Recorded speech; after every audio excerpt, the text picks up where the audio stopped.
Et bonjour à toutes et à tous et bienvenue dans La Gonfle, le podcast qui sent bon le cuir, le podcast qui n'est pas surveillé par la Guardia di Finanza, le gendarme financier italien. Vous l'avez compris, aujourd'hui on va parler de Serie A et pour faire ce petit débat, j'ai deux invités avec moi. Le premier, vous avez l'habitude de l'entendre, c'est Aurélien. Salut Aurélien. Salut Simon, et je pense que je suis invité en tant que spécialiste de l'AC Milan, donc j'espère que en termes de rouge et noir, je serai plus Stendhal que Jeanne Masse. Bah, je te le souhaite, et surtout, oui, sachez-le qu'Aurélien aurait pu avoir une très belle vie, mais il a décidé de supporter Auxerre et Milan. Voilà. Ouais. Et mon deuxième invité, lui, il est interiste, Mmh. même si, ses détracteurs en ligne pensent qu'il supporte la Juve parfois ou le Milan. La vérité, c'est que son équipe préférée, c'est son équipe de rédacteurs. François est avec nous. Salut François. Salut, merci de m'avoir invité. Eh ben, c'est un grand plaisir. Messieurs, pour commencer, avant de parler des favoris au titre et si notamment Naples peut s'y coller, je voulais avoir un petit ressenti sur le championnat 2021-2022. Aurélien, je vais commencer avec toi. Comment tu décrirais ce cru peut-être millésimé? Bah, déjà, rien que le fait que la course au Scudetto soit pleine de rebondissements, oui et non, parce qu'à un moment, t'as Naples quand même qui est quand même resté presque une dizaine de journées tout en haut de la Serie A. Mais cependant, quand tu regardes, là, il y a quand même les quatre premiers qui se tiennent à 4 points. Et donc, rien que ça, rien du suspense pour la course au titre, bah, forcément, derrière, ça tient les spectateurs et les supporters en haleine. Et ensuite, bah, tu as toujours ce qu'on aime et ce qu'on vit chaque année, c'est-à-dire les belles petites histoires habituelles. Là, cette année, je pense à Félix Gaillan ou même à Junior Messias du Milan où quand il est arrivé, il avait été limite conspué par une partie des supporters et force est de constater qu'il est pas forcément, il est pas transcendant. Hein. Faut pas oublier que c'est un mec qui jouait même pas en série D il y a 5-6 ans, mais en tout cas, au moins, il fait le taf quand on fait appel à lui. Et aussi, si je vais finir sur ce que j'aime voir, c'est l'Empoli d'Aurelio Andreazzoli avec des joueurs comme Ricci, Parisi, Viti et Bajrami qui ont tous entre 20 et 24 ans. Et pareil, ça joue bien et c'est dans la première moitié de tableau alors qu'il ne faut pas l'oublier, ce n'est qu'un promu. Je remarque que tu n'as pas cité Pinamonti, Oh. Ah oui, dont non. la formation est interiste, si je dis pas de C'est bêtises. ça. Pourtant, j'aime bien Pinamonti et j'aime bien Esposito qui est à Bâle, si je me trompe pas. Ouais, il avait été à Venezia l'année dernière et maintenant François, il qu'est-ce a que fait t'en exactement. penses, toi, de cette Serie A 2021-2022? Ouais, bah, moi je trouve que le championnat aujourd'hui, il est un peu à l'image de ce qu'on a pu vivre ces 10 dernières années. C'est-à-dire qu'on a un championnat où chaque année, on a des équipes qui sortent du lot. Alors parfois c'est les mêmes, parfois c'est pas les mêmes. Mais moi mon regret sur ces championnats, c'est qu'on a l'impression à chaque fois que la Serie A se relance, mais j'ai l'impression qu'on stagne depuis un moment et on n'a jamais réussi à avoir toutes les équipes historiques au top au même moment. Là, maintenant qu'on arrive à avoir l'Inter et le Milan qui vont beaucoup mieux, l'Inter d'autant plus puisqu'ils sont champions en titre, Milan qui a réussi à faire second l'année dernière et qui trust encore la deuxième marche cette année, mais c'est la Juve qui déçoit au final et qui coule. Donc en fait, j'ai toujours du mal à me prononcer sur le réel niveau de ce championnat parce qu'on ne sait pas. On ne sait pas. Quand je vois l'Atalanta ou ce Napoli troisième, quatrième, sans manquer de respect évidemment aux équipes de Gasperini et de Spalletti, je peux pas m'empêcher de me dire qu'il y a 7-8 ans, ces équipes-là, elles auraient jamais été sur le podium parce que il y avait une Roma qui était au top, parce qu'il y avait une Juve qui était excellente aussi, il y avait une Fiorentina qui était un peu plus régulière, un peu plus consistante. Il y avait une Lazio aussi, bon, on se souvient d'ailleurs de la Lazio de Pioli, hein, qui avait fait troisième à l'époque. Donc c'est compliqué pour moi de sortir un vrai jugement sur cette Serie A. Déjà l'année dernière, j'ai l'impression quand même que globalement, alors en tant que supporter de l'Inter, c'est toujours dur de se situer, et moi je suis toujours un peu pessimiste, mais au final, avec du recul, je vois pas vraiment qui peut concurrencer aujourd'hui l'Inter pour aller chercher son 20e titre en Serie A, même si Aurélien l'a dit, on se retrouve avec un championnat aujourd'hui très serré. Alors c'est super, hein, mais je pense que à la longue, on va vite voir des écarts de niveau se créer. Et on commence déjà à le voir avec un Napoli qui commence à tirer la langue avec beaucoup de blessés et un Milan aussi qui souffre de nombreuses C'est absences. vrai que, le déroulement des choses c'est un beau copier-coller à ce qu'on a l'habitude de voir. Néanmoins, il y a quelque chose qui a changé. En tout cas, c'est ma perception et ça concerne un autre championnat, c'est-à-dire le championnat de Ligue 1. Je prends alors pas forcément que dans le jeu, dans la technique ou dans le schéma, mais il y a quelque chose de plaisant à suivre cette année et la Ligue 1 est aussi dans ce processus-là. Je sais pas, je prends plus de plaisir à suivre ces 2 championnats qu'à regarder l'Espagne où c'est un vrai bordel ou l'Angleterre où, je trouve que c'est plat. Enfin après il y a aussi les stades et tout qui jouent. Je suis très sensible avec, le supportérisme, mais en Italie, il y a quelque chose qui revient quand même un petit peu. Il y a peut-être la vague, du championnat d'Europe, même si, le soufflet est vite retombé avec les éliminatoires de la coupe du monde. Mais il y a quelque chose qui est là, il y a un romantisme qui vient. Par contre, c'est vrai que j'ai très peur que la deuxième partie de saison, elle se conclue très vite avec un cavalier seul, de l'Inter. Mais, tout Bah, est permis messieurs, tout est permis.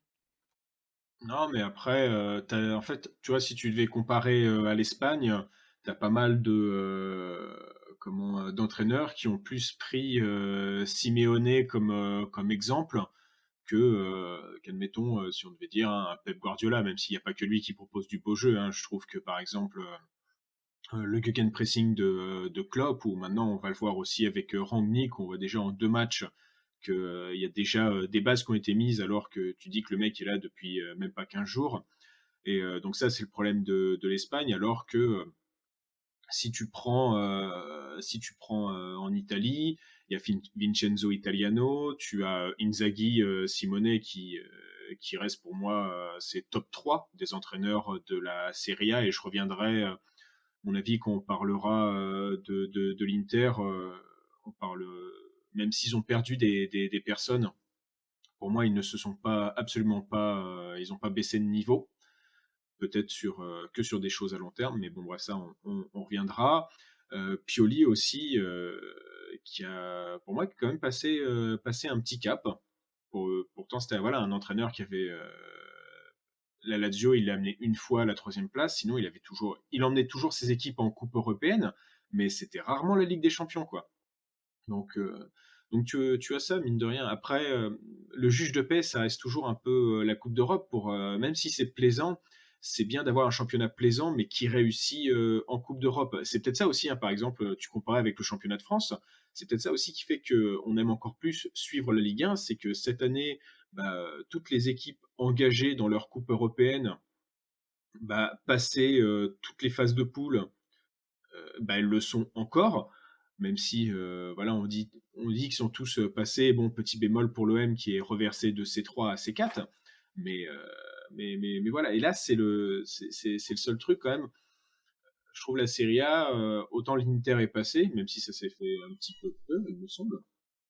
Euh, le fait que l'Atalanta ait été éliminé et que le Napoli ait attendu le dernier match pour enfin se qualifier en 16e de finale de l'Europa League, c'est toujours embêtant. Et d'ailleurs, même si on pense au 6-1 de l'AS Roma, ça te laisse une espèce de goût amer dans la bouche.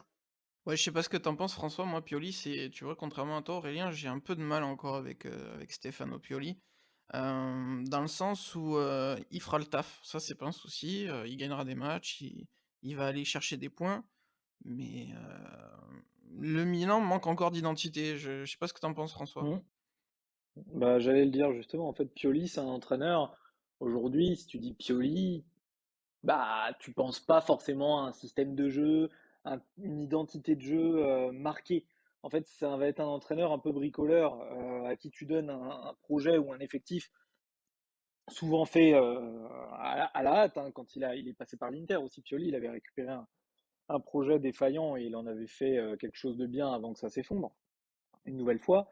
Mais oui, le Milan manque d'identité. En fait, ça manque de cohérence. C'est-à-dire que toujours trouver le Milan avec une capacité à avoir le ballon, une capacité technique supérieure aux autres équipes, mais curieusement à ne pas savoir quoi en faire.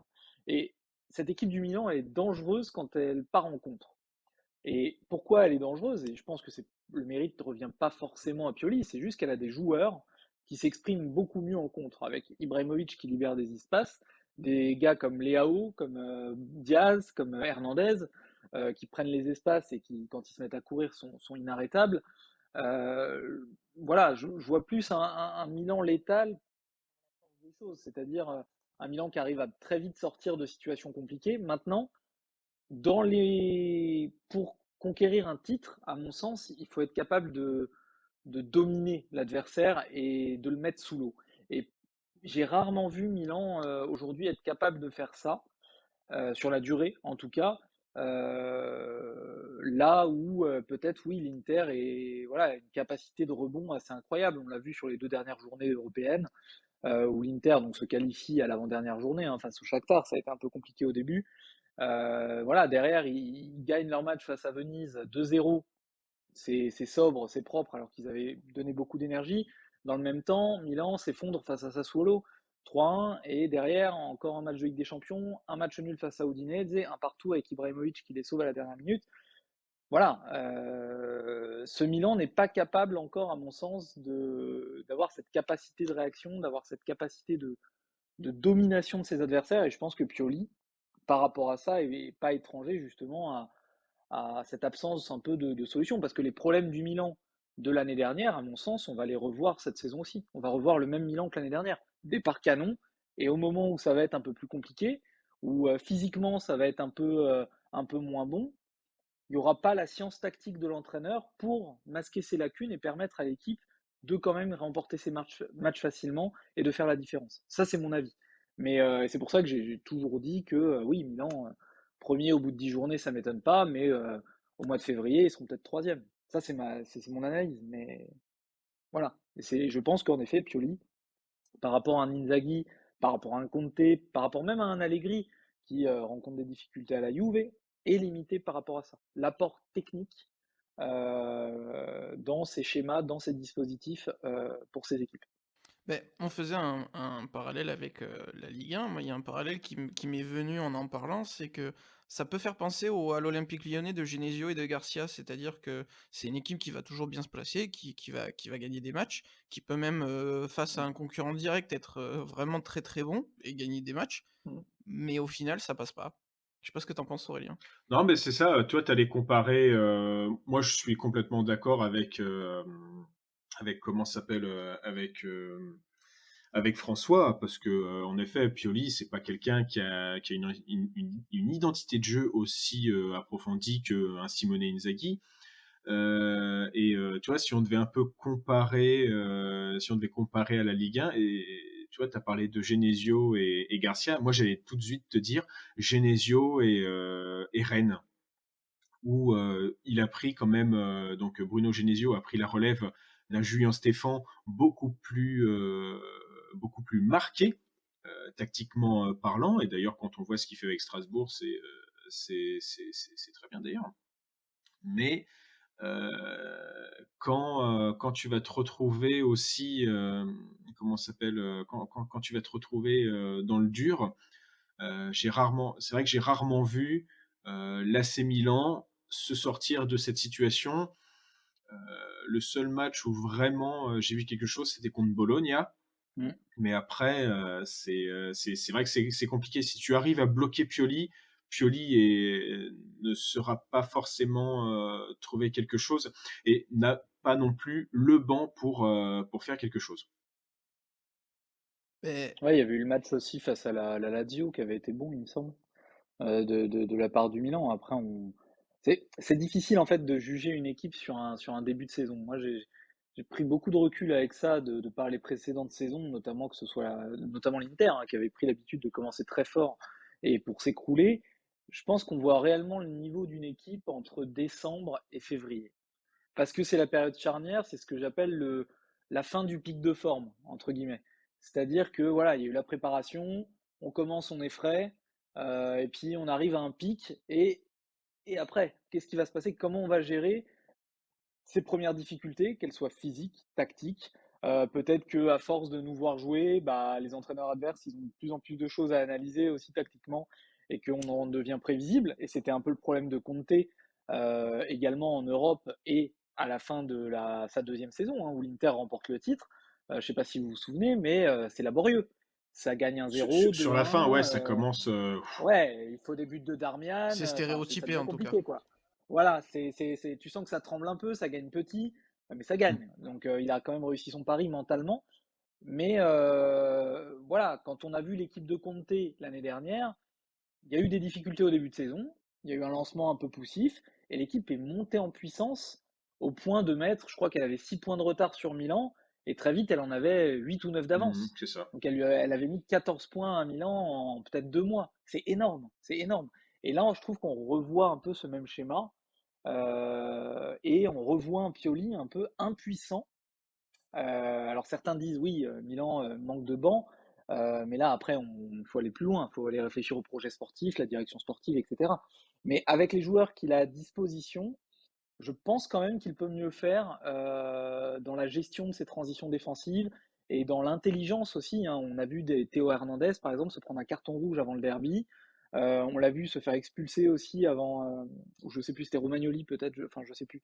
Il y a eu encore un carton rouge de pris bêtement de la part de Milan qui se met en difficulté. Et on voit que quand les choses commencent à tourner un peu moins bien, bah, il y a la nervosité, il y a les difficultés et c'est beaucoup plus friable.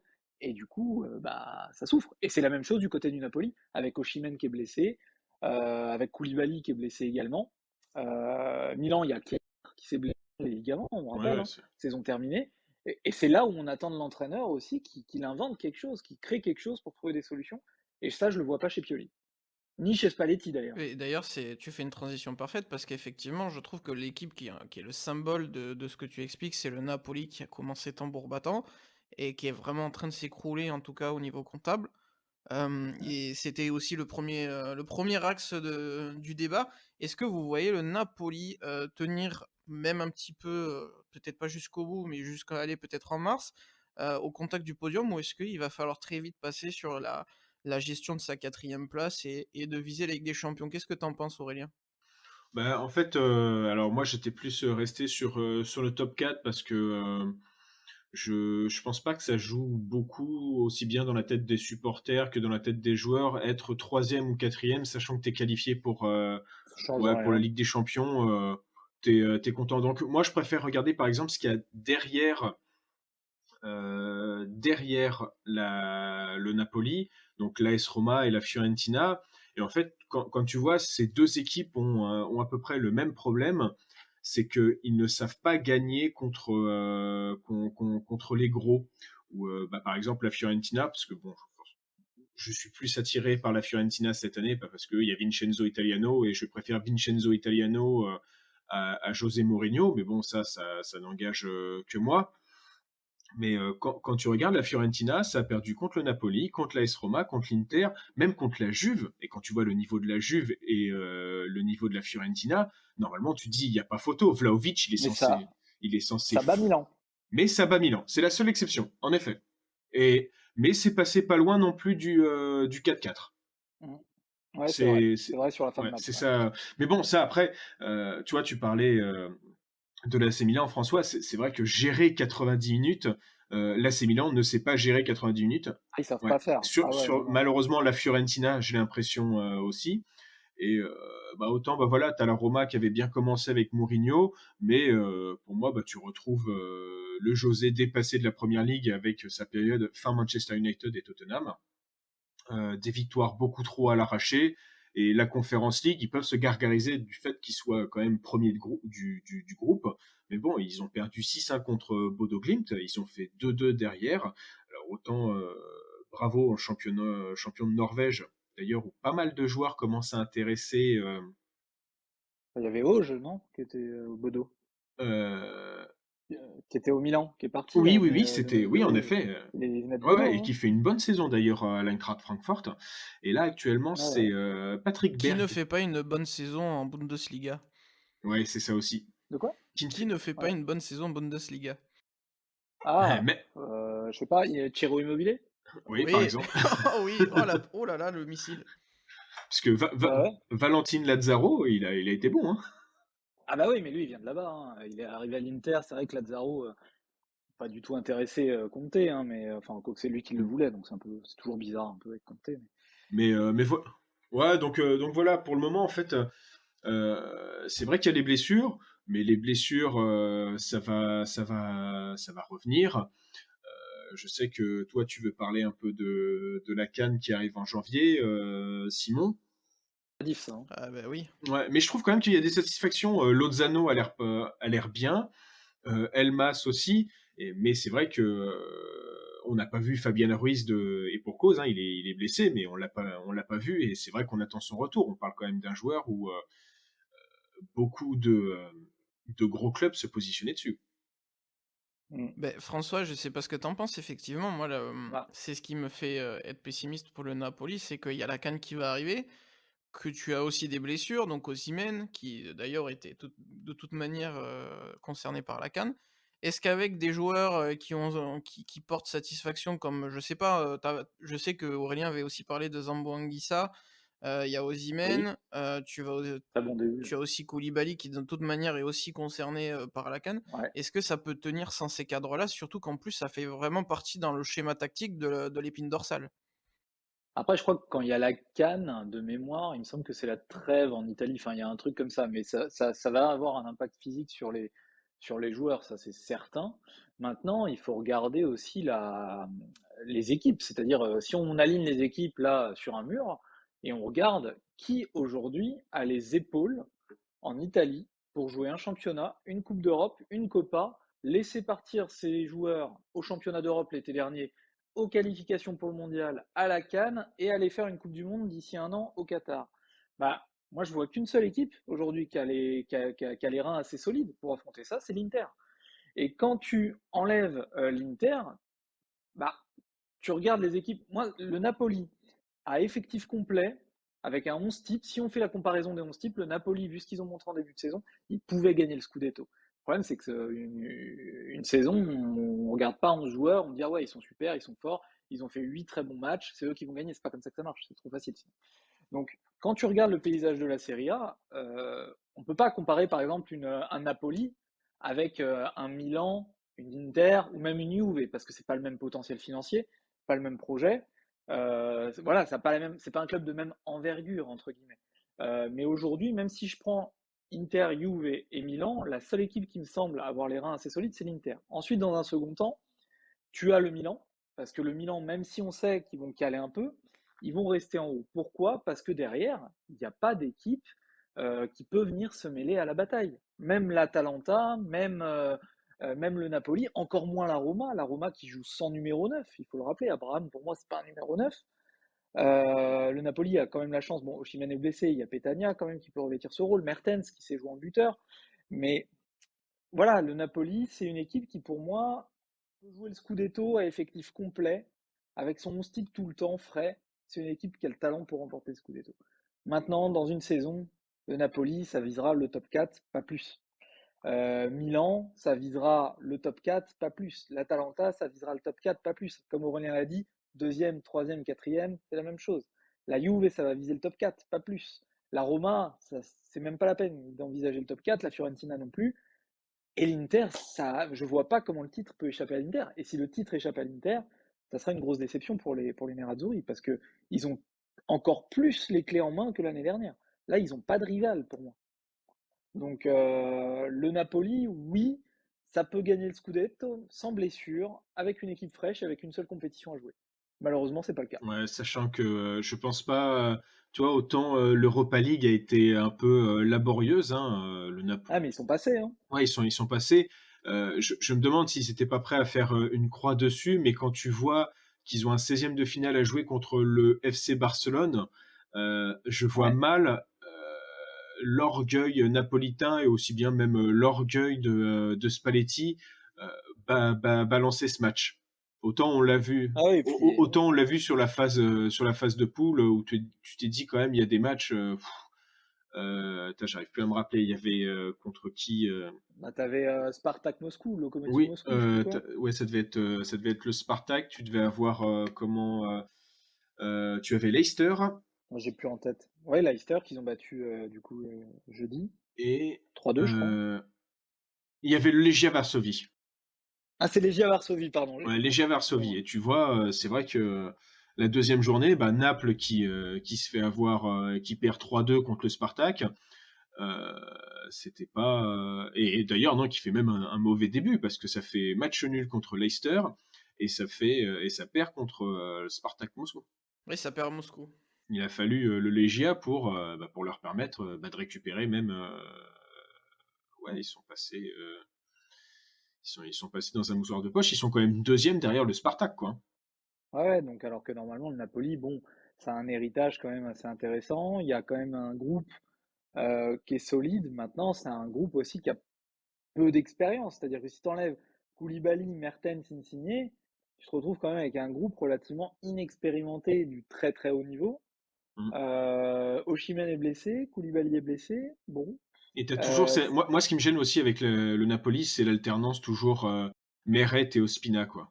ouais, ouais, ouais. Ça c'est énervant. Ouais, je suis d'accord. C'est en dehors hein, des amateurs de Fantacalcio ou de MPG ou de toutes les Fantasy League, je trouve ça, mais installe-en un pour de bon, parce que Mmh. quand on a un qui sort des grosses performances, bah, derrière tu remets l'autre et je pense pas que ça soit mentalement parlant, ça soit pas la bonne solution. Mais Non, il y a pas de continuité, c'est sûr. c'est surtout que pour un gardien, la confiance, c'est super important et visiblement, Meret a un peu de mal d'en engendrer suffisamment. Donc si tu le remplaces à chaque fois, il va jamais exploser, Meret, il va partir, hein. Tu vas même le vendre Ouais. parce qu'il va pas te convaincre sur le long terme et il va aller, peut-être se relancer quelque part où il va avoir une trajectoire un peu plus décevante à la Mattia Perin ou à la Simone Scoufet dont on entendait beaucoup parler et qui au final, ont été, des pétards mouillés, quoi. Ouais, C'est le problème des gardiens. voilà, Ouais, ouais, et pour beaucoup, Meret est plus fort que Donnarumma, hein. bien sûr, oui. Meret, c'est un gardien qui a un potentiel. Faut pas oublier, certains s'en rappellent peut-être, quand il était espoir italien, il a réalisé des matchs, mais c'était monumental ce que ce gardien est capable de faire. Et malheureusement, au Napoli, il n'a pas réussi à avoir un peu comment on dit, Cette confiance? ouais, C'est cet oui. épanouissement qu'il aurait dû avoir en tant que gardien, comme un Cragno peut l'avoir à Cagliari, et Cragno, Mmh. faudra qu'il aille dans un grand club un jour. De toute Mais façon, Cragno, s'il y va pas un jour, c'est je crois que c'est plutôt le spectre de la relégation qui va l'obliger à bouger. qui va l'obliger à bouger, tout à fait, oui, avec Cagliari qui truste les dernières places. Maintenant, ouais, Naples, encore une fois, je pense qu'il faut pas trop juger sévèrement Naples, parce que c'est une équipe, encore une fois, qui n'a pas le même potentiel financier que l'Inter, que le Milan. Alors oui, ils ont fait un gros investissement avec Osimhen il y a 2 ans. L'année dernière, c'est une année qui a été un peu tronquée pour le joueur, pour le Nigérian. Mmh. Il est Nigérian, hein, je ne me trompe pas, Oui, hein. oui, Ouais, je crois, nigérian, oui. ouais. Oui, pour le Nigérian qui a eu le Covid, il y a eu des pépins physiques, il y avait eu cette histoire aussi qu'il avait fait une fête dans il y avait eu un cluster ou je sais pas quoi. Enfin, il a eu quand même pas mal de petits soucis. C'est une équipe qui a quand même perdu en quelques années, comment il s'appelle, Higuain. Ils ont perdu Raoul Albiol, ils ont perdu beaucoup de joueurs. Donc, même au milieu de terrain, ils ont perdu Hamsik, qui était quand même Mmh. la pièce maîtresse, hein. C'était le meilleur buteur de l'histoire du Napoli, je crois, avant que Mertens ne le dépasse, si je ne dis pas de C'est bêtises, ça, encore une fois. c'est ça. Voilà. Donc c'est une équipe qui avait tout à réapprendre avec Sarri qui est parti. Il y a eu Gattuso, on se rappelle l'imbroglio avec Ancelotti. Mmh. Gattuso est arrivé, il y a eu une dispute avec De Laurentiis qui n'a pas voulu le renouveler, il est parti à Fiorentina, ça a duré 10 minutes, après il s'est séparé. Donc le Napoli, c'est un club qui est toujours dans la tempête, qui est limité par des moyens financiers et par un ADN historique qui fait que malheureusement, ce n'est pas un très grand club italien. Pas au sens historique, au sens pratique, entre guillemets, sportif. C'est pas ce club-là, moi, si demain ils sont cinquième de Serie A, bah, j'en ferai pas un drame, quoi. Parce qu'ils font avec leurs moyens. Et aujourd'hui, Spalletti, ce qu'il fait quand même à la tête de ce Napoli, bah, c'est quand même pas mal, hein. C'est quand même pas mal. Beh, j'allais en parler, c'est très bien que tu lises. Faut pas oublier que c'est, l'an 1 de Spalletti. C'était Ouais, censé être une saison purement de transition, avec le départ de Gattuso, mais on n'attendait rien d'eux, limite on n'attendait pas à ce qu'ils soient forcément dans les places européennes, on pensait même oui, qu'ils allaient jouer le top 6 avec, la Roma, la Lazio, un invité surprise, il se trouve que c'est la Fio qui est vraiment bien meilleure qu'auparavant. Ouais, faut aussi remettre ça dans le contexte. C'est pas très grave que le oui. Napoli s'écroule un peu au niveau comptable parce que, ben, Non ils et sont à leur place, hein. ils sont à leur place et surtout, encore une fois, comparés par rapport aux gros. On dit que l'Inter a bricolé un peu son mercato estival. Regardez la Juve dans l'état où elle est. Le Milan qui a perdu Donnarumma, qui a perdu Çalhanoğlu pour 0 €. Les gros ont connu de grosses difficultés. Donc un Napoli, je suis presque étonné de les voir aussi performants compte tenu de cette quatrième place qui leur a échappé avec ce un partout face au Hellas lors de la dernière journée où on pouvait se dire, mais ça va être le marasme pendant 1 ou 2 ans, où ça va jouer la sixième ou la septième place. Et en fait, pas du tout. Donc, moi, je trouve que c'est quand même plutôt satisfaisant ce que fait le Napoli cette année.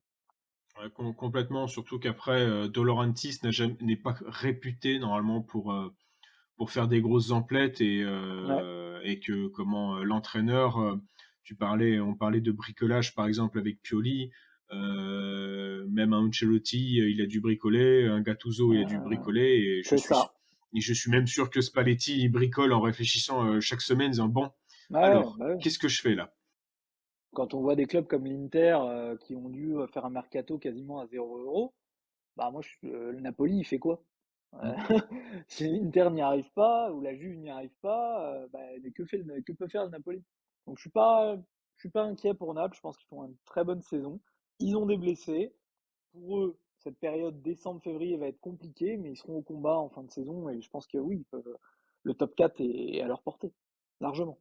Bah, je dirais même que si on regarde bien, le seul endroit où ils ont l'embarras du choix en termes de très bons joueurs, le Napoli, bah, c'est chez les gardiens.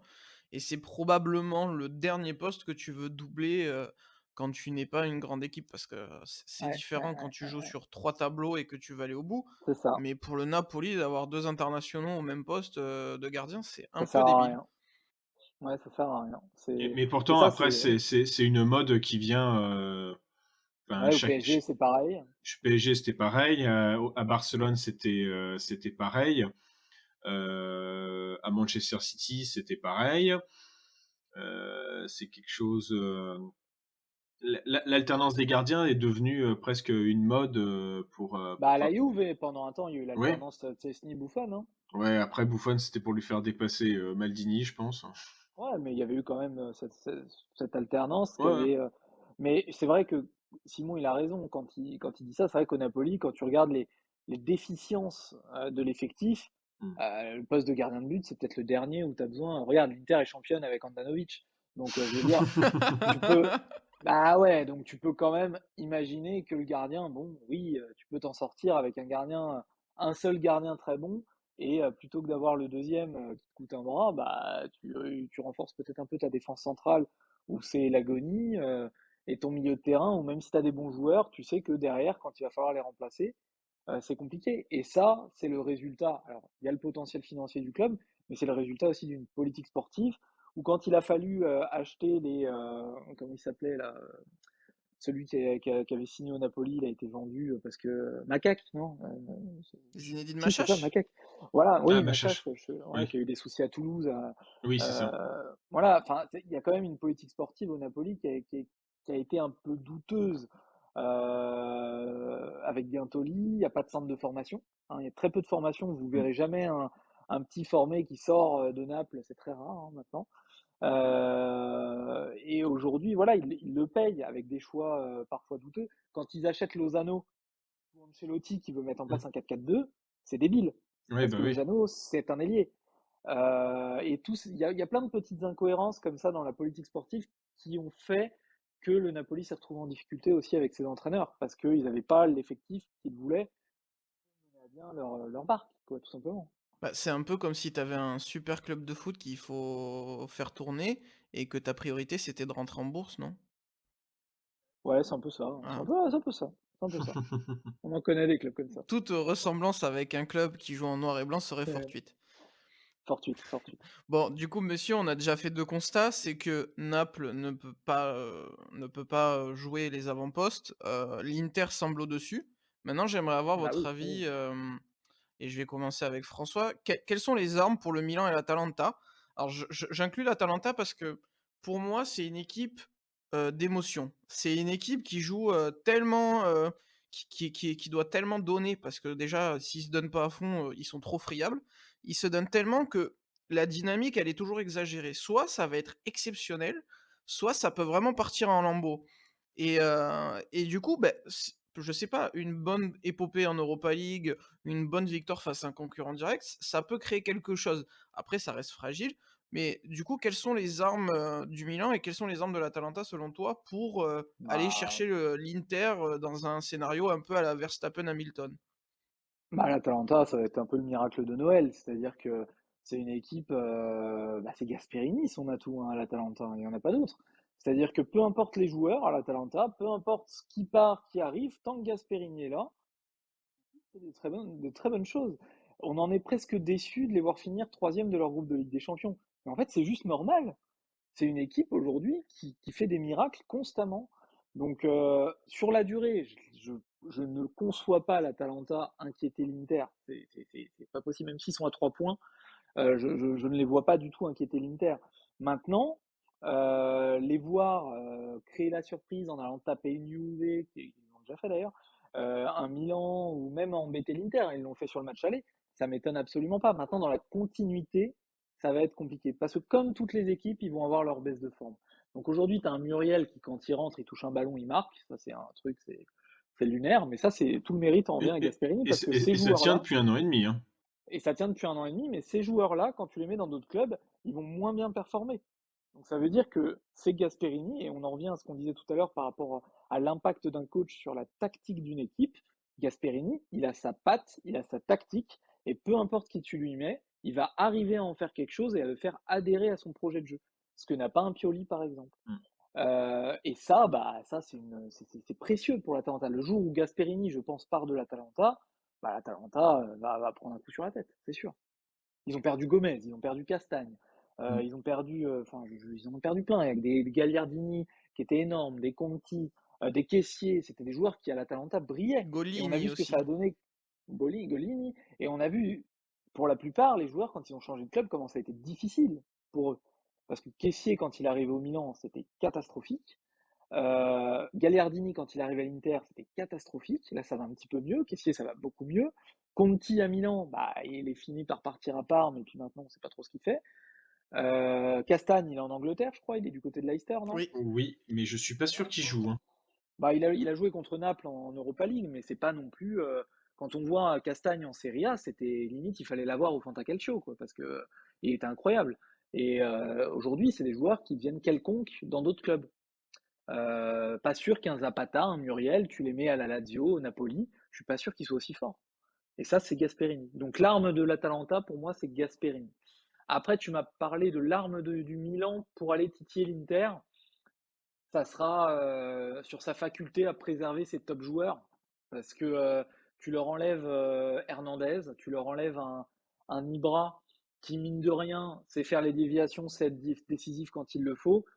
Bah, ils ont rien, quoi. Enfin, même Giroud, qui, bon, on le voit pas trop, hein, d'ailleurs, ces derniers temps, Olivier Giroud.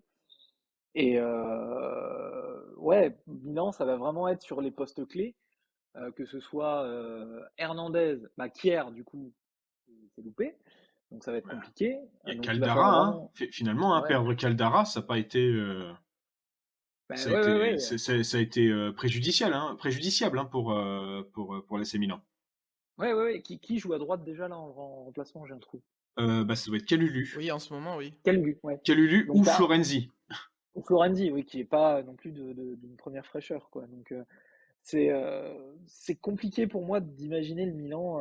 Tu vois, si tu me donnes le choix entre l'Atalanta et le Milan, je dirais plus que l'Atalanta, de par leur capacité à briller avec peu, je les vois presque plus dangereux que Milan.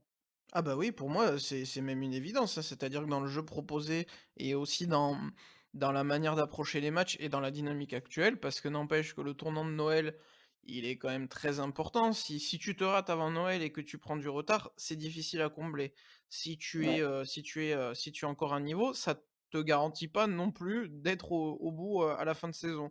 bien sûr. Mais l'Atalanta, ça joue mieux que le Milan, hein, à mes yeux, hein. Il y a Koop Oui, et Miners, puis il y a, bah, Zapata, Muriel, on en a parlé. Maël, ouais, Ça ouais, ça ça joue très, très bien. Heu, Yaramchuk, oui, oui, bon, ouais. il enfin, sincèrement, en vrai, hem, à force de dire des noms à chaque fois avec l'Atalanta, on se rend compte que c'est le collectif la force Oui, et parce que c'est des gars qu'on connaît pas, ils arrivent, on se dit: «Ah ouais, ils ont recruté ça, OK», et en fait ça brille c'est ça, c'est ça. et Alors qu'au c'est Milan, c'est délirant, quoi. l'inverse. Au Milan, c'est Ouais, bah, bien sûr, ouais, l'individualisme ouais. qui Ouais, qui fait sauver cette équipe. Je sais pas ce que tu en penses, mmh, Aurélien? Et d'ailleurs, c'est pour moi la clé que je retiens, en tout cas, l'arme du Milan. L'arme du Milan aujourd'hui, c'est qu'il y a plus de coupe d'Europe, que la Coppa, de toute façon, en Italie, ça n'a pas, autant de valeur que la coupe de France, à moins que tu ailles vraiment en finale. C'est ce qui peut, ce qui peut sauver le Oui. Milan, c'est d'avoir que le championnat. Bah, complètement. En plus, tu vois, on parlait du projet Gasperini. Gasperini, ça reste quand même une espèce de marche ou crève, hein, sur ouais. son projet 1, 2, 3, Ah bah oui, projet de jeu. On l'a bien vu, c'est que même des joueurs installés, s'il y a une cassure, il n'hésitera pas à les foutre dehors et forcément, on pense à Papu Gomez tout de suite.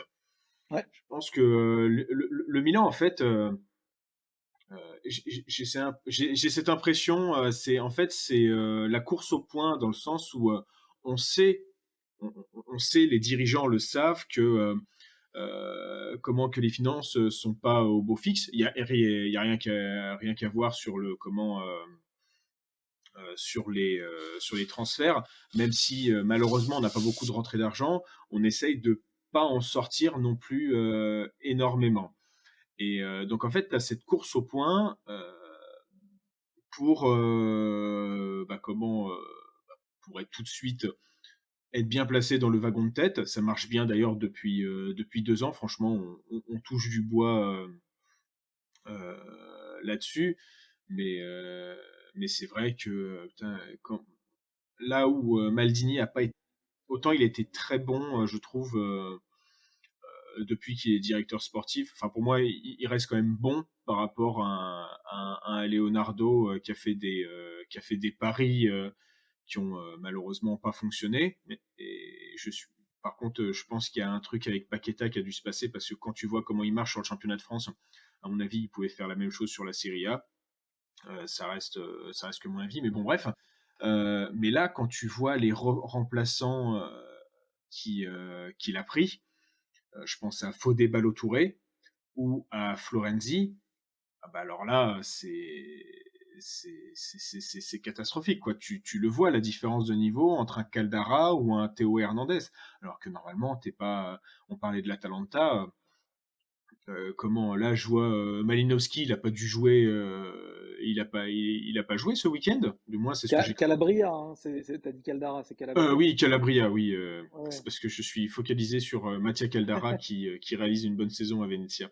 ouais.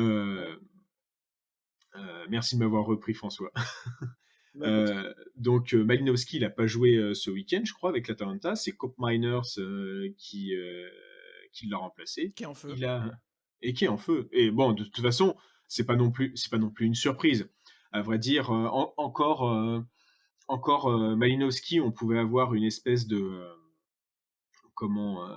d'appréhension parce qu'il venait d'Ukraine et on voit pas beaucoup. Autant Cop Miners qui jouait en Eredivisie, tu demandais à n'importe quel suiveur, hein, mais c'était mais foncé dessus parce que si vous le prenez pas, si l'Atalanta le prenait pas maintenant, on sait très bien qu'ils le prendront jamais, quoi, parce que quand ils vont le revendre, s'ils le revendent, ça va être un gros. Donc et après, moi, c'est vrai, hein, même si je suis pour l'AC Milan, j'aimerais voir l'Atalanta marquer le coup, avoir la, en fait, même avoir le Scudetto, quoi. C'est con à dire, mais ce qu'ils font avec Gasperini depuis plusieurs années, t'as envie que ça soit récompensé par ce titre, parce qu'en plus, ils sont, ils sont réguliers quand même, hein, quand tu te qualifies 3 fois de suite pour la Champions League, c'est que quand même t'es assez régulier.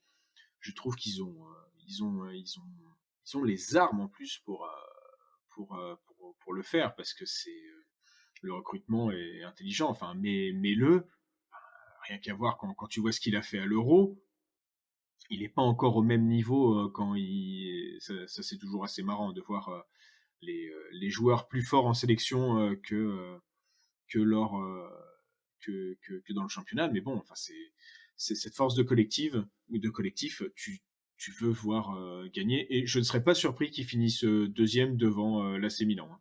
Beh, moi aussi je les vois bien finir deuxième et ce qui me fait, dire que l'Inter est vraiment, le grand favori et ne peut pas, manquer ce scudetto, en tout cas dans des conditions, normales, c'est aussi au niveau de l'équilibre. C'est-à-dire que autant je trouve que l'Inter, pour passer un palier en Europe, il va falloir un milieu qui soit capable d'être, un ton au-dessus, même si, Çalhanoğlu et Brozovic, c'est très bien, c'est déjà une bonne base, c'est sûr. C'est ce qui manque pour aller au-dessus. Néanmoins, c'est quand même beaucoup plus équilibré, que l'Atalanta, notamment grâce aussi à la charnière et c'est ce qui manque peut-être aussi à l'Atalanta, une belle charnière. Ce que tu produis avec l'Atalanta, c'est ultra bon, ça te bonifie ton attaque, tu vas marquer plein de buts, mais ça te rend aussi fragile derrière et le seul moyen de gagner des titres avec un tel schéma et un tel goût prononcé pour l'offensive, c'est d'avoir des grands défenseurs derrière. Ils ont des bons défenseurs, mais ils ont pas des grands défenseurs et c'est là où je pense qu'ils vont pêcher. Je sais pas ce que tu en penses, François, toi tu suis beaucoup plus l'Inter que nous. Hem, c'est vraiment ce qui me persuade que l'Inter va finir champion, assez facilement et qu'on risque d'avoir une deuxième partie de saison moins haletante. C'est que l'équilibre que propose l'Inter et on l'a encore plus vu, cette semaine contre Cagliari, le Cagliari de Mazzarri, Heu, ça gère, ça sait défendre quand il y a des projections contre-attaque parce que c'est la seule chose que les Sardes savaient Ouais. faire, ce week-end contre les Nerazzurri. Heu, pour moi, c'est le plus important dans le football moderne quand tu veux faire la différence. Ouais, après, il y a aussi pour l'Inter, il y a aussi cette faculté, c'est-à-dire on en revient encore au projet de jeu, c'est-à-dire à la cohérence d'un projet qui soit pas sur du court terme. L'Inter, il y a eu Conte, ça fait quand même 3 ans maintenant que ça joue en 3-5-2. Ça fait 3 ans qu'il y a des mouvements qui sont connus, il y a des automatismes qui sont créés avec des joueurs comme Barella, Brozovic qui est là depuis 2015, Skriniar, De Vrij, Bastoni qui se connaissent aussi depuis un moment, même si Bastoni il a remplacé Godin, mais voilà, en fait c'est des ajustements par petites touches et l'équipe est renouvelée régulièrement, ce qui permet de ne pas avoir trop de gros bouleversements. Et tes piliers sont là. C'est-à-dire que tu as ton Lautaro en attaque, tu as ton Brozovic au milieu, tu as ton Perisic à gauche, tu as ton Skriniar qui tient la baraque derrière, tu as Handanovic qui est capitaine depuis des années. Et cette stabilité permet aussi au club d'avoir de faire peur tout simplement parce que le danger à l'Inter peut venir de partout. Tout le monde peut marquer, que ce soit Dzeko, Lautaro, Perisic, Dumfries, Brozovic, Barella qui est le meilleur passeur de la Serie A, faut le rappeler, avec cette passe décisive. Brozovic, Çalhanoğlu est en train de faire, il a été MVP du mois de novembre et il est en train de faire une saison absolument splendide. Il a eu un peu de mal au démarrage et là, il a encore marqué un but splendide face à Cagliari et il explose. Donc en fait, il y a une qualité d'effectif à l'Inter, il y a une qualité de jeu, de projet, et ça, le mérite, on revient aussi à Beppe Marotta, parce que c'est sûr que si tu prenais un entraîneur qui jouait en 4-4-2 pour l'Inter en remplacement de Conte, il aurait fallu tout revoir, tout revoir. Rappelez-vous juste Skriniar, les difficultés qu'il a eues à passer de la défense à 4 à la défense à 3. Mm. Il avait été éblouissant sous Spalletti quand Conte est arrivé, il avait presque fini sur le mercato. Là, il avait disparu, hein. Il avait disparu, il n'a pas joué la finale d'Europa League. Pour la simple et bonne raison que la défense à 3 c'était compliqué. Donc repasser à 4 ça aurait été également compliqué. Donc en fait, j'en reviens au projet de jeu. Le projet de jeu de l'Inter, c'est la clé qui fait qu'aujourd'hui, ce club a une longueur d'avance sur les autres. Et c'est pas grave de perdre Lukaku, c'est pas grave de perdre Hakimi, surtout quand tu vois les sommes qu'il récupère économiquement, c'est quand même intéressant. Quand tu as cette cohérence-là. Parce qu'un Dzeko qui va arriver, bah, il va être dans le moule tout de suite. Profil pivot, un peu similaire à Lukaku, la vitesse en moins, bien évidemment. Plus décrocheur, mais au final connaisseur de la Serie A. Tu sais que ce joueur, il va s'intégrer directement et que ça va fonctionner. Çalhanoğlu, c'est pareil. Tu sais que ce joueur, il a du ballon. Tu sais que dans une équipe comme l'Inter, il va être sublimé. Et c'est pareil pour tout le monde. Dumfries, c'est le seul que moi je connaissais pas trop et j'avais quelques doutes. Et au final, on voit qu'il y arrive. Pourquoi? Parce qu'il y a de la cohérence. Et c'est cette cohérence qui manque aujourd'hui à des clubs comme le Milan, par exemple, trop focalisés, on l'a dit, sur les individualités. Ce qui fait que si t'as pas une individualité forte à Milan, elle va se noyer. Et Brahim Diaz a eu la chance justement d'avoir cette individualité forte. On le voit avec son numéro 10, il marque quand même les esprits. Il arrive à s'imposer, mais des joueurs qui pourraient être très bons dans un collectif euh, ne le sont pas parce que c'est une équipe où Ibrahimovic est placé un peu sur un piédestal, ou un Théo Hernandez, on sait que quand il prend le ballon, bah, c'est lui qui décide au final si l'action va au bout ou pas. Pareil pour Léao, c'est s'il est dans un bon jour ou pas. Et la force du collectif de l'Inter, c'est de se dire que même s'ils sont un peu moins bien, même si Lautaro Martinez va être fatigué, même si Barella va pas être en forme, bah, tu auras toujours quelqu'un pour prendre le relais. Et c'est ça qui en fait pour moi l'équipe la plus armée pour qu'à la 38e journée, elle ait allez, 7-8 points d'avance sur ses poursuivants sans problème. Bah, je trouve ce qui est criant aussi, c'est pour mettre en parallèle, le projet de jeu de l'Inter et celui du Milan, c'est que dans l'idée, si je fais une équipe, je suis pas certain de prendre plus Brozovic et Çalhanoğlu que Bennacer et Tonali qu'on sait, très bons joueurs de ballon et qui ont déjà montré de très belles choses, mais ils arrivent pas à influencer le jeu de leur équipe parce que justement, c'est pas des circuits de passe prédéfinis, à suivre absolument où ton entraîneur, il va te mettre une mandale si tu le fais pas.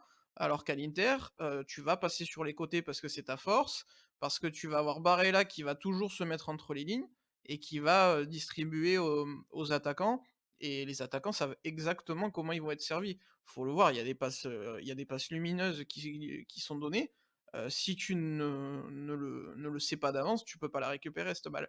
Alors qu'au Mm. Milan, combien de fois, bah, c'est sur un centre, une mauvaise relance du défenseur et il y a Ibra qui est souple avec sa jambe qui va réussir à marquer un but. Ou même Giroud, hein, je Ouais, peux prendre aussi l'exemple d'Olivier Giroud qui est un bon pivot et qui peut récupérer un ballon comme ça. Et puis d'autres exemples aussi intéressants, Çalhanoğlu qui était au Milan, heu, il ressemble plus au mm. Çalhanoğlu de Leverkusen qu'au Çalhanoğlu du Ouais, Milan, ouais, quoi, clairement. c'est évident, c'est évident. Et ça, c'est la force aussi du collectif, mais les individualités, attention, hein, côté Inter, elles sont là aussi. Tu prends un Brozovic, aujourd'hui, pour moi, à son poste, il n'y a pas mieux en Serie A. C'est un, enfin, c'est celui qui parcourt, tu verrais le nombre, enfin, il suffit de regarder un match de Inter, le nombre de kilomètres qu'il parcourt sur le terrain. Il est en défense, il est au milieu, c'est lui qui dicte le tempo. Et il a une vista absolument incroyable, il récupère les ballons comme personne. Brozovic, quand tu enlèves Brozovic à l'Inter, déjà le milieu change. Ça a moins d'impact quand c'est Barella, par exemple, qui sort que quand un Brozovic sort. Quand tu as un Brozovic qui est pas en forme, le jeu de l'Inter en pâtit énormément. Et ça, c'est aussi la marque des grands joueurs. Alors que demain, si Ibra il est pas là, j'ai l'impression que Milan joue moins bien, quoi. Ah, je suis quand même d'accord avec l'analyse de François, surtout que, toi, là, moi, je voudrais vraiment faire un gros point sur le mercato de l'Inter. Là où l'Inter était très intelligent, c'est que euh, comment tu as perdu Conte, tu as Ouais. perdu Hakimi, tu as perdu Lukaku. Derrière, tu prends Simone Inzaghi, qui est, bon, comme je le disais en début d'émission, qui est pour moi dans les top 3 des entraîneurs italiens, mais surtout en fait qui pratique le 3-5-2 depuis pas mal de temps avec le Lazio.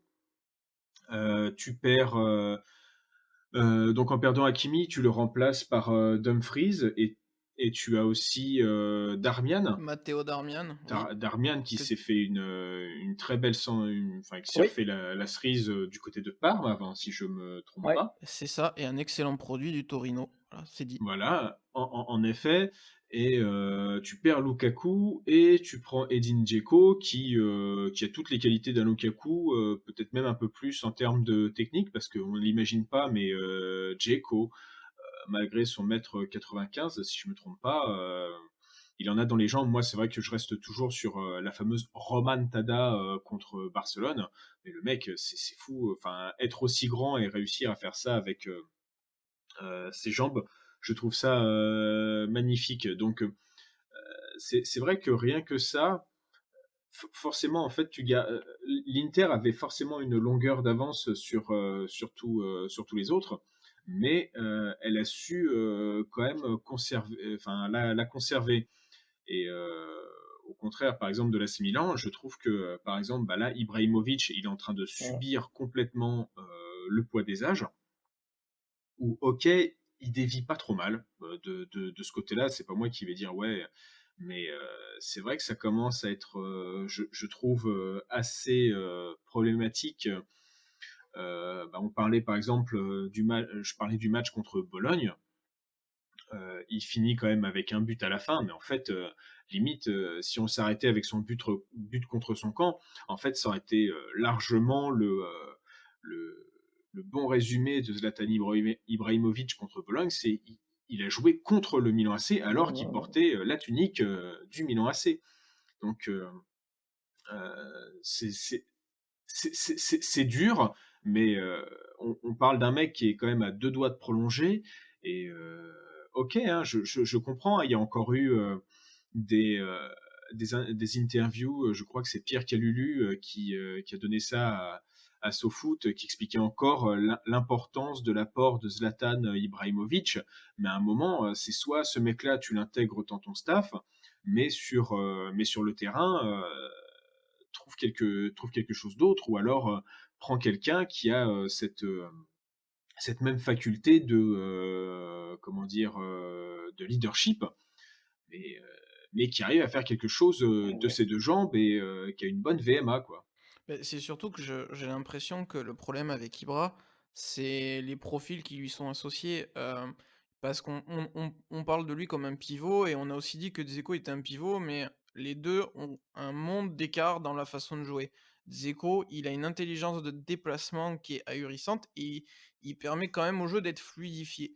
Aujourd'hui, quand tu joues dans c'est un 3-5-2 grosso modo ou c'est un enfin il y a une défense à 3 au Milan si je dis pas de bêtises, enfin Il y a quand même beaucoup. C'est quand même plutôt la défense à 4 qui est O utilisée, hein. ouais, oui, c'est en 10 ans, je me suis rendu compte que c'était pas le cas. Mais tu as quand même un Hernandez, qui pour moi, d'ailleurs, est plus un milieu à l'ancienne, un milieu gauche qu'un défenseur parce qu'en défense, il est moins fort. Tu pas, tu pas un schéma de jeu où tu as des ailiers purs? Parce que je trouve que, par exemple, sur le côté gauche, celui qui fait tout le temps la différence, il y a Leao des fois qui vient sur le côté gauche qui fait la différence, mais tu vas avoir un mec percutant comme Hernandez qui est là, mais qui finalement, il combine pas tellement, avec l'axe du terrain. Il va vraiment plutôt déborder et d'ailleurs, Ah ou oui, alors même pénétrer carrément dans l'axe lui-même, hein, il ah ouais, mais a comme à la Ligue des Nations. c'est Leao et Hernandez, hein, le circuit, C'est ça. enfin le circuit comment que Hernandez favorise, c'est toujours Raphaël Leao. Et après, ça tombe bien parce que Raphaël Leao, quand il est sur un côté, il est bien meilleur que quand il joue en poste de numéro 9. Et de l'autre côté, par contre, tu vraiment, je trouve, aucun profil d'ailier pur pas qu'il faut, où, tu vas avoir une connexion qui va être ailier attaquant, où Ibra peut servir de point d'ancrage à l'ailier. Et en fait, la finalité, c'est que ça manque totalement de mobilité. Et Ibra, il est là et il sert trop souvent à rien, alors que c'est pas forcément que sa faute. C'est aussi une question de coaching et d'animation. Il faut vraiment qu'ils trouvent une solution. Souvent, Brahim Diaz arrive à pallier ça parce que Brahim Diaz, il arrive à prendre les espaces, à jouer, à petit périmètre et venir mettre, son ballon décisif, que ce soit un but ou une passe. Mais si tu enlèves cette possibilité-là, je suis pas certain que le Milan, il soit capable de vraiment bien attaquer correctement. Donc je pense qu'il y a un problème on va dire de compatibilité et au contraire, bah, de l'autre côté à l'Inter, ils l'ont. Tout le monde, Mais en fait, joue avec, tout le monde. comment en fait, le problème du Milan, c'est que c'est déséquilibré. Tu sais très bien que tu vas attaquer à gauche parce que à droite, Salesmakers, en termes de technique, le mec, il a du ballon, mais mais pour le moment, enfin, pour moi, c'est une espèce de ça serait plus un piston, mais Ah, c'est qui a pas un un ailier, tr hein. C'est pas un ailier. c'est pas un ailier. Il a encore ce problème. Déjà dans la surface, il est pas du tout tueur.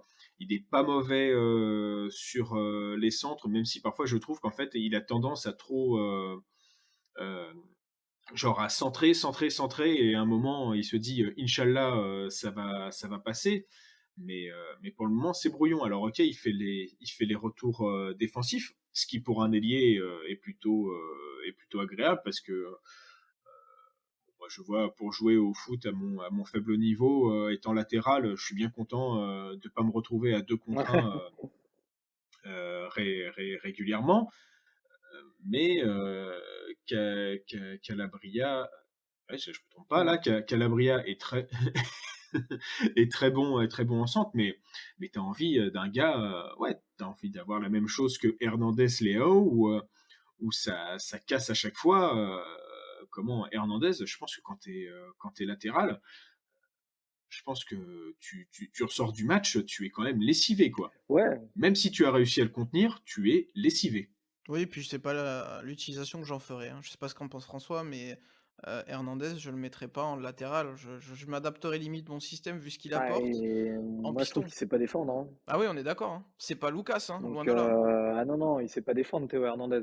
Maintenant, ça reste un joueur de projection extrêmement important quand Milan part en contre. On le voit hein, par ses percées de balles au pied et Léao aussi. En fait, c'est marrant parce qu'on raisonne en joueur par rapport à ce que Milan est capable de faire. Mais si Milan avait des profils et un projet de jeu, tu peux avoir des joueurs qui vont moins vite, qui cassent un peu moins les lignes, mais qui ont une intelligence de jeu supérieure à la normale. Et ça, aujourd'hui, malheureusement, j'ai l'impression que Milan ne l'a pas. Ils ont des joueurs un peu qui fonctionnent à l'instinct, qui fonctionnent un peu à impulsif, mais pas impulsif dans le sens violent. C'est plus impulsif dans le sens où à un moment ils vont avoir la balle et là, boum, il va y avoir un éclair, cette individualité qui va permettre à Milan d'aller au bout. Donc oui, au niveau de l'effectif, moi, un Théo Hernandez, en fait, Théo Hernandez, il représente ce que Milan est aujourd'hui. Un joueur qui offensivement peut te créer le danger en 5 secondes, c'est-à-dire qu'il prend le ballon, il fonce, il va marquer ou il te dépose une galette, comme il peut avoir de gros trous d'air.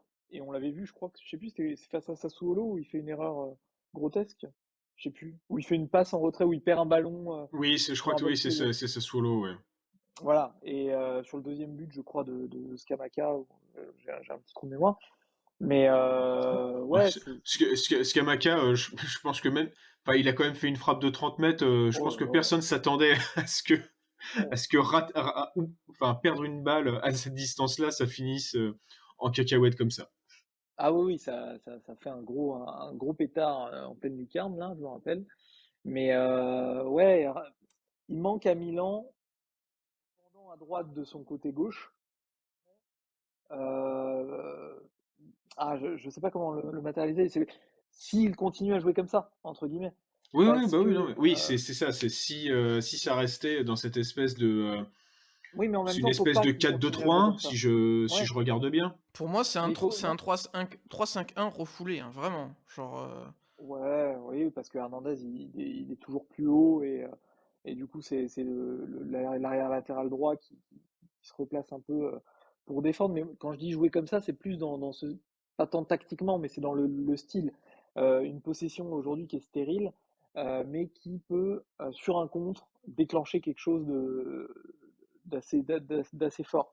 Donc, à voir si justement, pour que Milan passe ce cap, il ne faut pas essayer justement de changer les choses. Et malheureusement, est-ce que ça passe pas par un changement d'entraîneur à un moment? À voir. Quoi qu'il en soit, il ne faut pas oublier que l'année dernière, Milan finit deuxième, mais il se qualifie pour la Ligue des Champions à la dernière journée. C'est-à-dire qu'il pouvait finir deuxième comme il pouvait finir cinquième. Oui, c'est l'Atalanta qui Euh, avait décidé de mettre presque son équipe ouais, bis, hein. c'est ça. Et Milan gagne 3-2, je crois, ou 3-1, 3-2, il me 3-2. semble, ouais. 3-2, voilà. Et dans le même temps, Napoli faisait match nul, etc. La Juve s'imposait. Euh, mais voilà, ce Milan-là, je pense que s'il finit cinquième, bah, t'as pas forcément la même relation à Pioli que tu l'as aujourd'hui. Mmh. et du coup, t'as pas forcément le même rendu, le même regard sur tactiquement ce que ce Milan-là peut faire. Donc ouais, Théo Hernandez, super joueur pour ce Milan-là, mais est-ce que c'est ce Milan-là qui doit perdurer dans le cadre d'une progression? Je suis pas sûr. Je sais pas. Surtout que pour le moment, le seul recrutement annoncé, hein, c'est Yacine Adli et c'est un milieu de terrain, hein, qui Ouais, ça fait remplace. pas rêver, hein. Enfin, je sais pas, Ah, quoi. je connais pas trop, mais C'est, ça vend pas du rêve, quoi. enfin, plutôt, tu vois, il y avait soit lui, soit Romain Fèvre. D'accord. J'ai quand même, tu vois, on parlait de force de caractère. J'aime beaucoup Yacine Adli parce que c'est un joueur où, pour les suiveurs de la Ligue 1, ils voient bien dans quel état est Bordeaux. Et c'est un joueur qui a jamais hésité à se cacher en conférence de presse, à dire ouais, on est nul et on essaye de tout faire, qui ne se cache pas sur le terrain. Il fait vraiment partie des meilleurs joueurs de Bordeaux.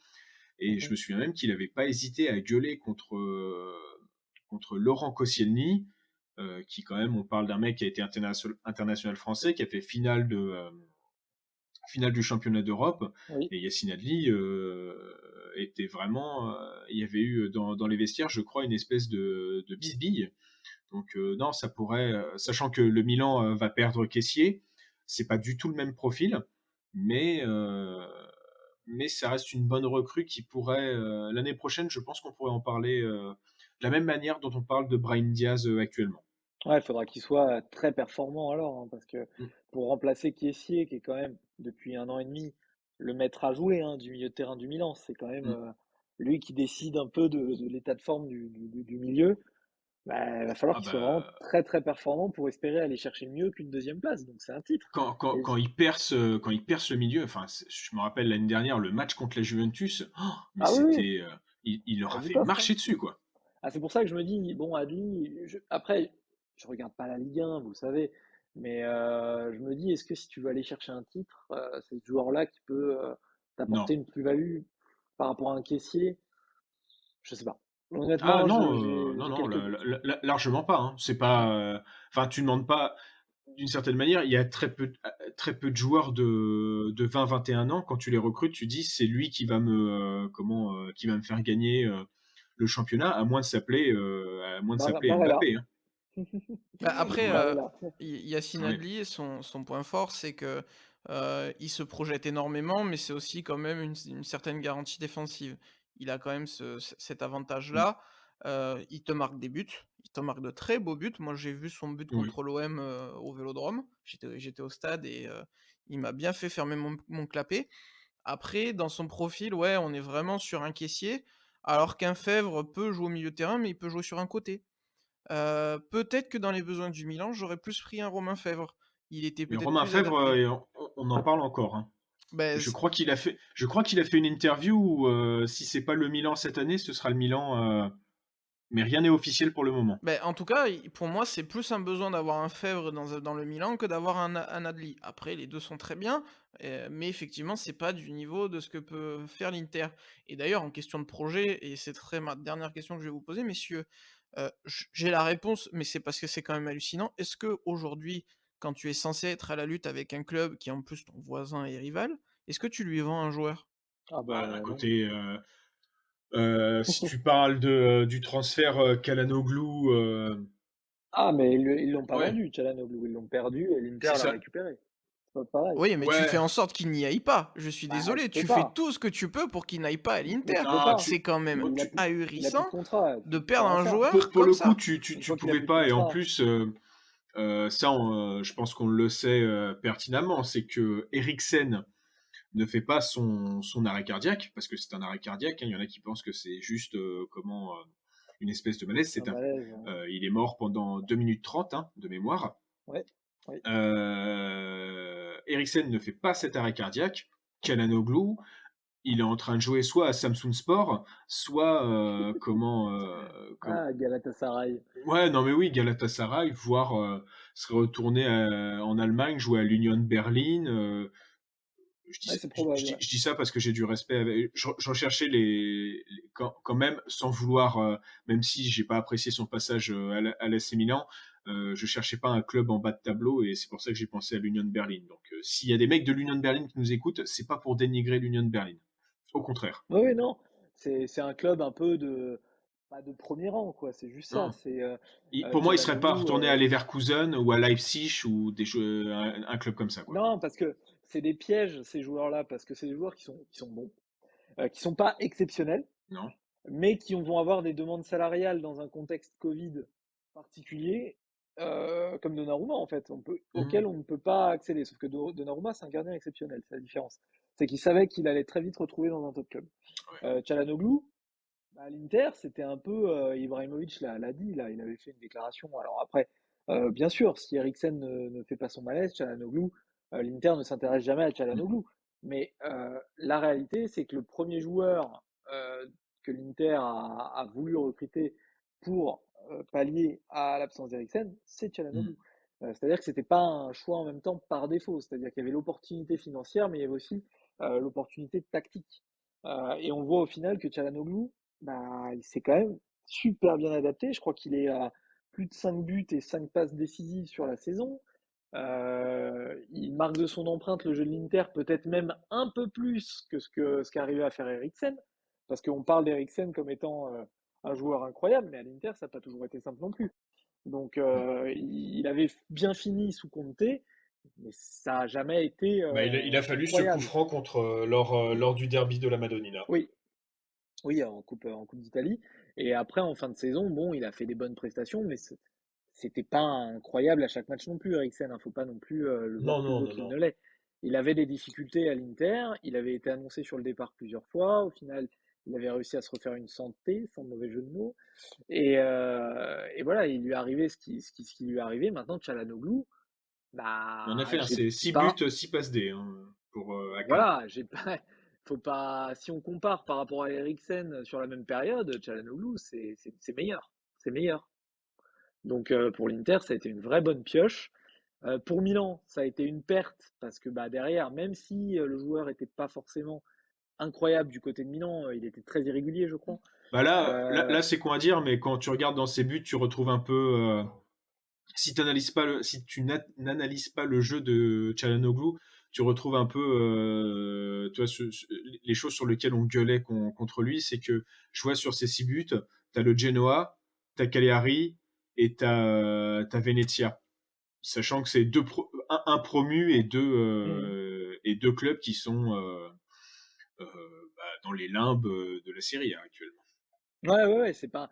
Aujourd'hui, c'est sûr qu'il a pas marqué de son empreinte contre les grosses équipes.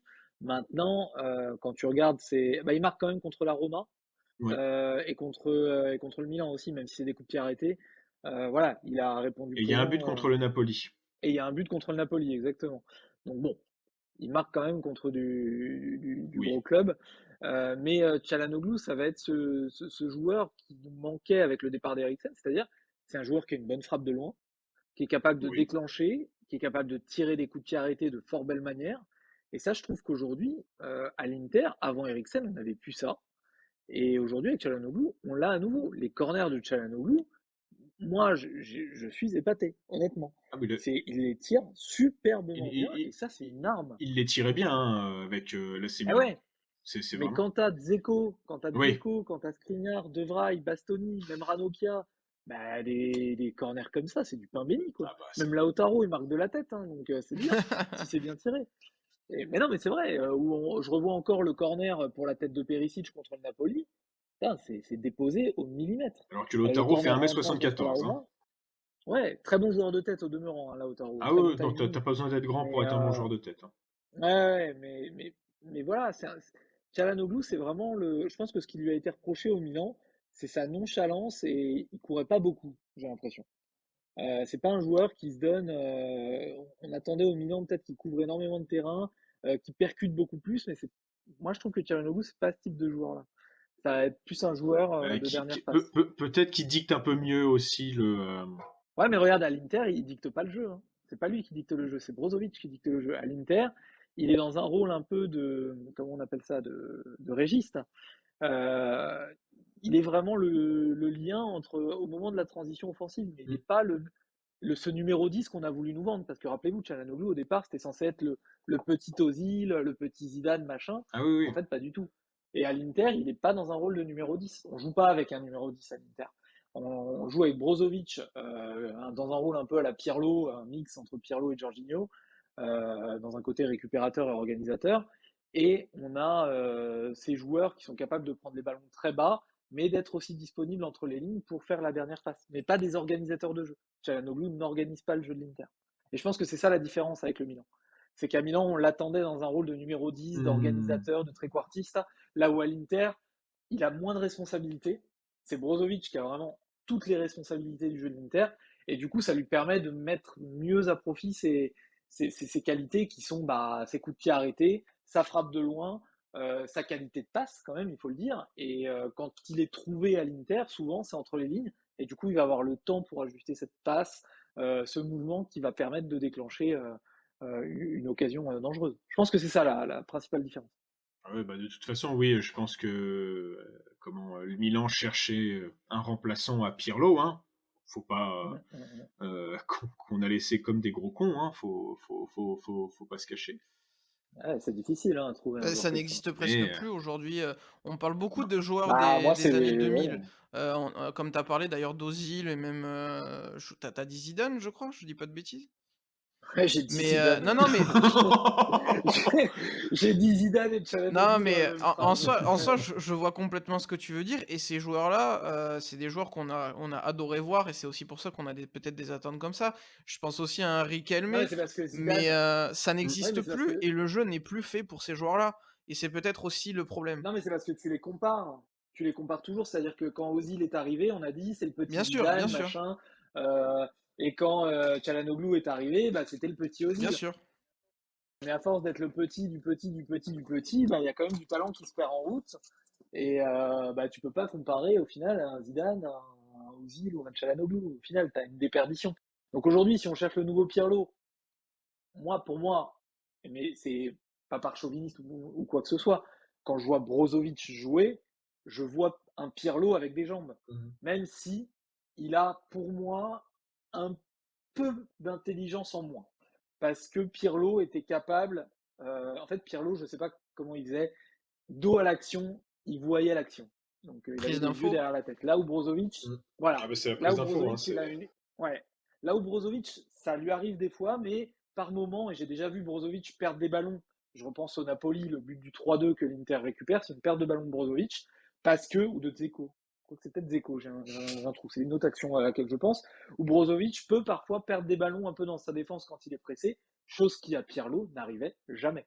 Pirlo, il arrivait à se tourner 4 fois sur lui-même avec le ballon en faisant un petit rond. Et puis il te driblait 4 joueurs comme ça sans rien faire. Et tu disais, mais putain, comment il fait quoi? Mais je revois un peu de Pirlo en Brozovic, même si c'est un profil de jeu différent. Mais aujourd'hui, sinon, tu me dis qui ressemble le plus à Pirlo en Serie A? Personne. Hein. C'est pas Arthur, le nouveau Milotov. Non, mais voilà, on a vu Arthur ce que ça a donné à la Juve. Pjanic pouvait avoir un peu ce rôle, mais même s'il était, c'est encore différent parce que Pirlo il défendait pas, hein, il défendait très peu. C'était Pjanic, c'était quand même une bête en défense, hein, il mettait des coups et compagnie. Donc je sais pas, Milan, je pense qu'ils ont surtout encore une fois un manque de projet, c'est-à-dire aujourd'hui, ok, t'as pris ton Ibrahimovic pour l'attaque, ouais, c'est un formidable coach mental, un formidable taulier de vestiaire, par ses punchlines, il va remotiver une équipe, etc. Ok, mais il a 41 ans, et est-ce qu'aujourd'hui, à Milan, on n'aurait pas besoin plutôt d'un bon leader défensif, d'un bon leader au milieu de terrain, et de réfléchir à long terme justement sur ce type de joueur-là, Alors que l'ossature est plutôt pas que... dégueulasse, hein. Bah non, non, Non, non, parce que, l'ossature enfin, moi, est pas mal. perso, j'aime bien Tomori. Tonali se réveille, Diaz, et après, il y a forcément Théo Hernandez et Calabria, mais après, il faut construire autour, Et quoi. nous, ouais, mais n'oublions pas que Brahim Diaz n'appartient pas à Milan. Non, toujours pas. Non. Et oui, Alors, donc j'espère qu'il va appartenir. c'est le numéro 10 du club et il appartient pas au club. Donc c'est là où pour moi il y a un problème au niveau du projet, c'est-à-dire qu'on préfère renouveler, ça je vous l'avais déjà dit en off, on préfère renouveler, alors perdre Donnarumma 0 €, donc ça c'était pas cet été qu'il fallait le régler, c'était il y a 1 ou 2 ans, mettre des clauses dans le contrat, etc. On savait qu'il y avait le Covid, hein, le Covid il n'est pas arrivé l'été dernier. Et aussi de se dire que qu'est-ce que je fais avec tous ces prêts? Donc il y avait Tonali qui était en prêt, il y avait Brahim Diaz qui était en prêt, je ne sais plus qui d'autre était en prêt. Donc il a fallu résoudre tout ça.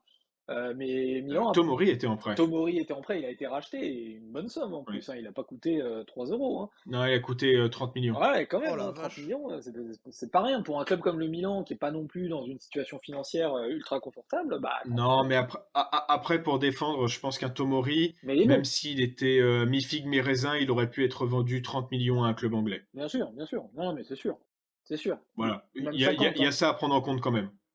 Non, mais c'est sûr. Mais Milan, quand ils ont signé le renouvellement de contrat d'Ibrahimovic, je pense qu'ils ont fait une erreur. Ah bah c'est clair. Parce que même les 7 millions de salaire d'Ibra, tu serais peut-être moins emmerdé aujourd'hui pour renouveler un caissier. Mm. Parce que tu Oui, parce as. qu'il doit demander la même chose, ouais. Oui, ou peut-être un peu moins, mais aujourd'hui, ils sont pas en mesure de Oui. lui donner. Et quand tu regardes l'attaque de Milan, tu as Giroud et Ibra qui sont quand même tous les deux en pré-retraite. Il te reste Leao qui a. Bon, comment il Qui est pas s'appelle un neuf, Rebic. Rebic, Rebic d'ailleurs, qui est pas un neuf non plus, hein. mais il en est où, Rebic? Parce que. Encore blessé. Ah oui. C'est pour moi l'absence la plus dommageable parce qu'il apportait un petit peu, sur le côté, ce qui manque, au Ah Milan oui, non, et non. c'est clairement l'absence qui fait le plus mal à mon avis. Surtout que tu vois, on parlait de leadership, putain, il a la niaque, hein, Rebic, hein. Oui. Ah oui, oui, Tu, c'est un battant. Bah, on se souvient, qu'il se faisait chambrer, alors j'ai oublié l'adversaire, mais il s'était fait chambrer sur un match et puis derrière il en a planté 2. Hein. Donc mm. c'est le genre de caractère peut-être qui est important d'ailleurs dans la fondation de ton équipe. Il faut des battants et Rebic, C'est il est ça. intéressant. Et aujourd'hui, Milan, il manque ça. Il manque un numéro 9 qui soit un numéro 9 qui te fasse toute une saison et pas des bouts de match. Et qui participe au jeu également. Il te faut un milieu de terrain, un qui t'appartienne pour pouvoir construire autour de lui, ce qui n'est pas le cas aujourd'hui. Brahim Diaz, il est encore un petit peu tendre, il est jeune. Il te faut une défense centrale solide. Et aujourd'hui, quand t'enlèves Kier, même si t'as Tomori, Kaloulou, qui sont des joueurs que t'as réadaptés sur certains rôles, bah, il te manque quand même ce pilier un peu en défense. Et t'as ce gardien de but aujourd'hui, il faut que tu remplaces Donnarumma par un Mike Maignan, qui au demeurant est très très bon, il faut le dire. Mm. Mais voilà, il y a des trous dans cette équipe, il y a des trous, il y a des inconnus encore, et tu peux pas construire dans la durée avec une équipe autour de laquelle il y a autant d'inconnus. C'est ça que je veux dire. Quand on parlait tout à l'heure de l'Inter, où globalement le socle restait le même, tu avais un Brozovic qui était là depuis longtemps, etc.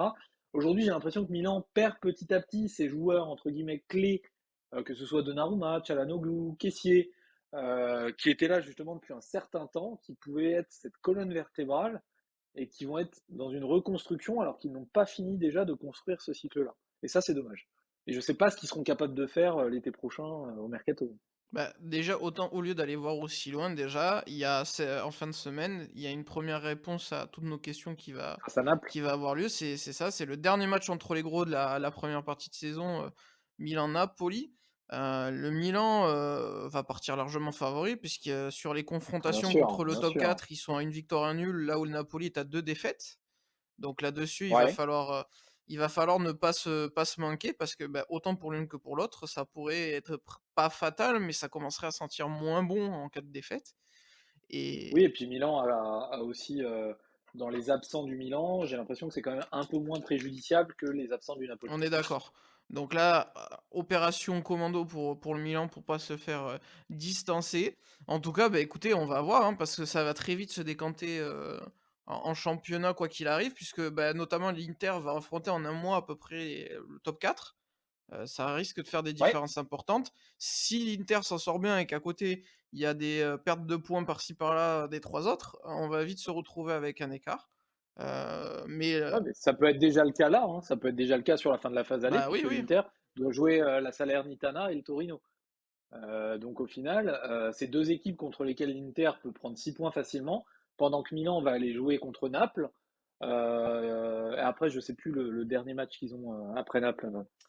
J'ai un trou de mémoire, mais ça peut très vite déjà être à la fin de la phase aller avec une Inter 6 points devant tout le monde. on est d'accord. Alors qu'ils étaient à 7 points au début du mois de décembre.